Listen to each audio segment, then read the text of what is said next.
प्यारे दोस्तों, ईद के दिन सुबह मिठाई बनाने में माँ फातिमा रज़ियल्लाहु ताला अन्हा बहुत ही मशगूल थीं। आटा गूंदने और दूसरी तैयारियों में लगी हुई थीं, क्योंकि सुबह ही सारे काम पूरे करने थे। दूसरी तरफ 8-10 साल के मासूम भाई हसन और हुसैन रज़ियल्लाहु ताला अन्हुमा अपना खेल छोड़कर माँ के पास आ गए। उनके मासूम लहजे में एक सवाल था, अम्मी, आपको याद नहीं आज ईद है? जरा बाहर आकर देखिए तो सही, मोहल्ले के लड़के लड़कियां नए नए कपड़े पहनकर कितने खुश हो रहे हैं और हमने तो अभी तक नए कपड़े भी नहीं पहने। क्या इसका मतलब यह है कि हम आज ईद नहीं मनाएंगे? थोड़ी देर बाद फिर कहने लगे, अम्मी, जल्दी से हमें हमारे नए कपड़े पहना दो, हम भी उनके साथ खेलते खेलते ईदगाह जाना चाहते हैं। जब अब्बू आएंगे तो उन्हें हमारे साथ भेज देना, हम उनके साथ वापस लौट आएंगे। माँ ने बच्चों के सर पर मोहब्बत भरा हाथ फेरा, उनके माथे को चूमा और बोली, अभी ईदगाह जाने में काफी वक्त है बेटा, तुम लोग बाहर जाकर थोड़ा घूम फिर आओ, फिर मैं तुम्हें नए कपड़े पहना दूंगी। हो सकता है तब तक तुम्हारे अब्बू भी आ जाएं और शायद तुम्हारे लिए नए कपड़े भी ले आए, तब मैं तुम्हें जरूर नए कपड़े पहना दूंगी और तुम अपने अब्बू के साथ ईदगाह चले जाना। अब जाओ बेटा, बाहर जाकर थोड़ा खेलो, इस बीच मैं अपने काम निपटा लूं।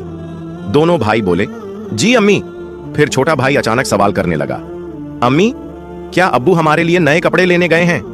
माँ ने दोनों बच्चों को अपने गले से लगा लिया, उनके माथे पर प्यार से चूमा और अपने दिल के आंसू पोंछते हुए हंसकर कहा, हाँ बेटा, तुम्हारे लिए नए कपड़े जरूर आएंगे, तुम्हें जरूर पहनाऊंगी। अब तुम लोग बाहर जाकर खेलो, सब ठीक हो जाएगा। माँ ने अपने रब पर यकीन रखते हुए अपने बच्चों को दिलासा दिया। दोनों भाई खुशी खुशी बाहर चले गए। माँ ने अपने आंचल से आंसू पोंछे और मजबूरी में अपने काम में दोबारा मशगूल हो गईं। कुछ देर बाद दोनों भाई फिर रोते हुए घर लौट आए। उन्होंने कहा, अम्मी, वे लोग हमें अपने नए कपड़े दिखाकर चिढ़ा रहे हैं। वे कह रहे हैं, देखो, तुम्हारे पास हमारे जैसे नए कपड़े नहीं हैं, अगर होते तो तुम उन्हें जरूर पहनते। वे कह रहे हैं कि हमारे अब्बू कैसे हैं जो ईद के दिन भी हमारे लिए नए कपड़े नहीं लाए। वे हमें ईदगाह चलने को कह रहे हैं और बोल रहे हैं, जल्दी से नए कपड़े पहन कर आओ अगर आना है। वे खजूर के पेड़ के नीचे खड़े हैं और हमारा इंतजार कर रहे हैं जब तक हम नए कपड़े पहनकर उनके साथ न चलें। अम्मी, अब्बू अभी तक क्यों नहीं आए? अम्मी, हमें जल्दी से नए कपड़े पहना दो ताकि हम उनके साथ ईदगाह जा सकें। मासूम बच्चों की इस गुजारिश को सुनकर अम्मी अपने जज्बातों पर काबू नहीं रख सकीं। आंसू रोकना उनके लिए बहुत मुश्किल हो गया, लेकिन बच्चे अम्मी को मजबूती से गले लगाकर खामोशी से उनकी ओर देख रहे थे।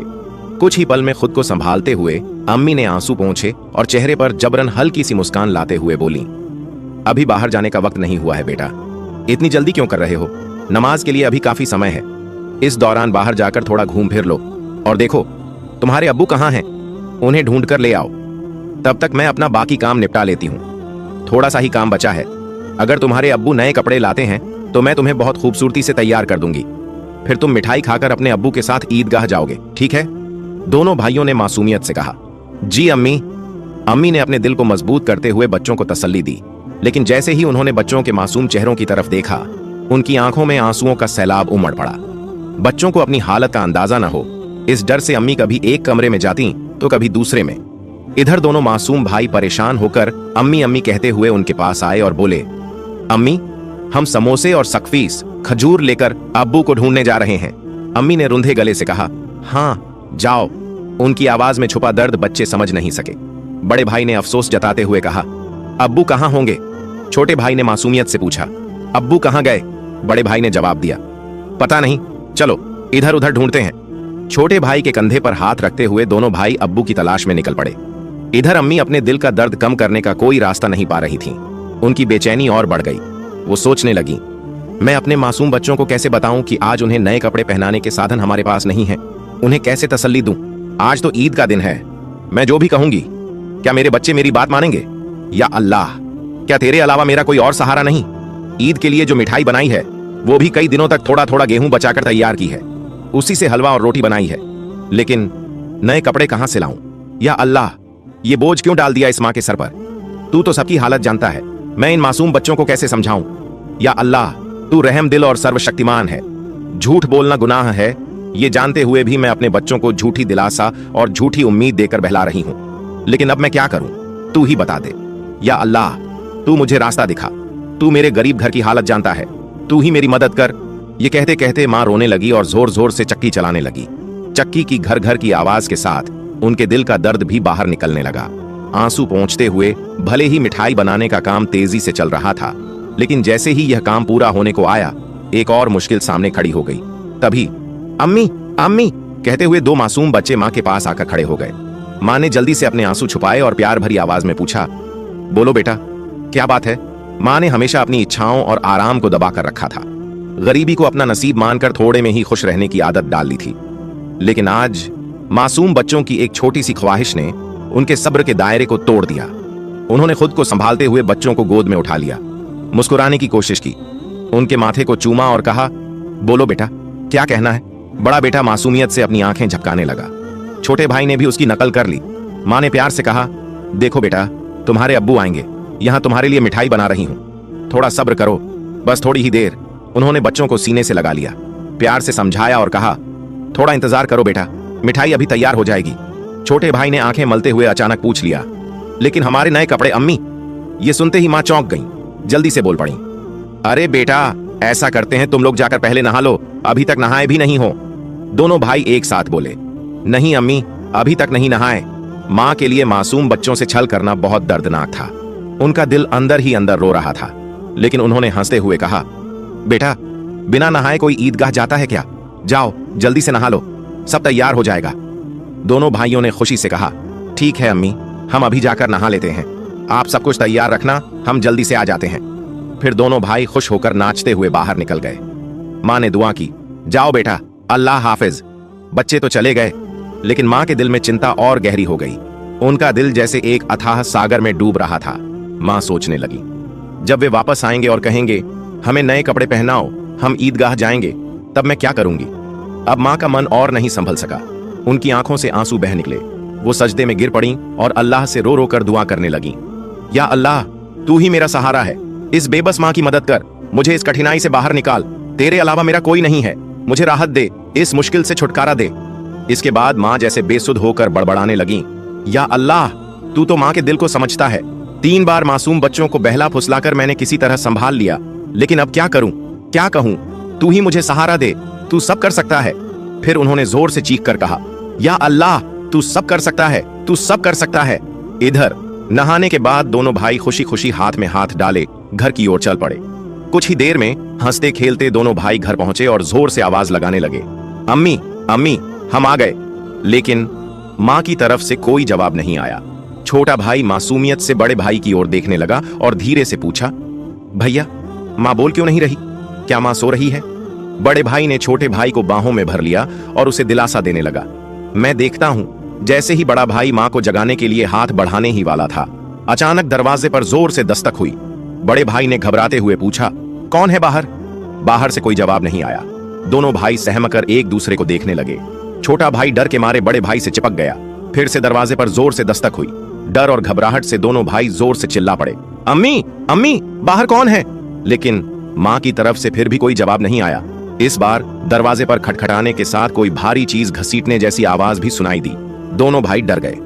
उन्हें पता था कि अगर कोई रिश्तेदार, परिवार का कोई बड़ा या पड़ोसी घर पर आता तो वह हमेशा सलाम करता, लेकिन यहाँ सब कुछ उल्टा हो रहा था।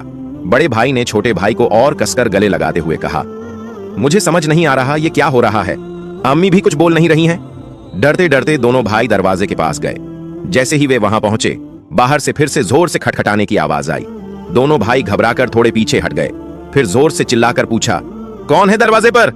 बाहर से आवाज आई, मैं दर्जी हूं, दरवाजा खोलो। दोनों भाई हैरान रह गए। उन्होंने पूछा, दर्जी, आप यहाँ क्यों? बाहर से फिर आवाज आई, हाँ, मैं दर्जी हूं, दरवाजा खोलो, मैं तुम्हारे लिए नए कपड़े लेकर आया हूं, उन्हें ले लो। जैसे ही यह सुना, दोनों भाइयों ने जल्दी से दरवाजे की कुंडी खोली। सामने एक आदमी खड़ा था, नए कपड़ों की गठरी के साथ। दोनों भाई एक पल के लिए सन्न रह गए।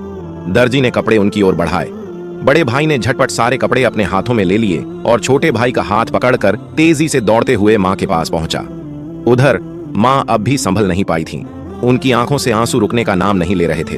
अम्मी, अम्मी, देखो, बड़े भाई ने खुशी से चहकते हुए कहा, दर्जी हमारे लिए कितने सुंदर सुंदर नए कपड़े लेकर आया है, जल्दी से हमें कपड़े पहनाओ, हमें ईदगाह जाना है। बड़े भाई की बात सुनते ही छोटा भाई भी उछल पड़ा, हाँ अम्मी, जल्दी करो, अगर देर हो गई तो हमें नमाज का समय नहीं मिलेगा। मां यह सुनकर हैरान रह गईं। कुछ पल तक बच्चों को टकटकी लगाए देखती रहीं, फिर उन्हें गले लगाकर फूट फूट कर रोने लगीं। इसके तुरंत बाद उन्होंने बच्चों को छोड़ दिया और सीधे सजदे में गिर गईं। या अल्लाह, तेरी मर्जी को कौन समझ सकता है? उन्हें तुरंत समझ में आ गया कि जो व्यक्ति दर्जी बनकर नए कपड़े लेकर आया था वह असल में दर्जी नहीं था, निश्चित ही वह अल्लाह के भेजे हुए फरिश्तों में से एक था। माँ सजदे से उठी और जल्दी से बच्चों से बोली, जाओ बेटा जाओ, उसे मेरा सलाम कह देना और कहना कि वह आज हमारे घर से विदा हो जाए। लेकिन बच्चों को यह बात याद ही नहीं रही। वे इतने खुश थे, इतने उत्साहित थे कि उनकी खुशी का ठिकाना ही नहीं रहा।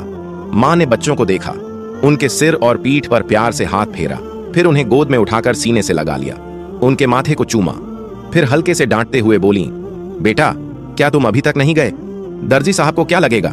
वो ये सोचेंगे कि इस घर के लोग कितने बदतमीज हैं। मेहमान बाहर दरवाजे पर खड़ा है और तुम यहाँ मस्ती कर रहे हो।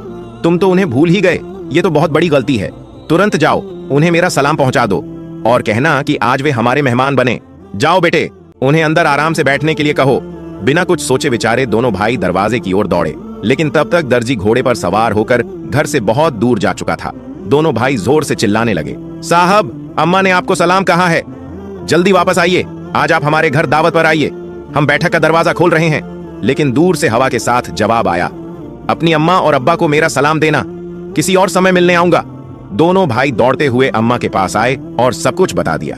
बोले, दर्जी साहब ने तुम्हें और अब्बा को सलाम कहा है, वो घोड़े पर सवार होकर उस तरफ जा रहे हैं। जल्दी आओ अम्मा, उन्हें देखोगी ना?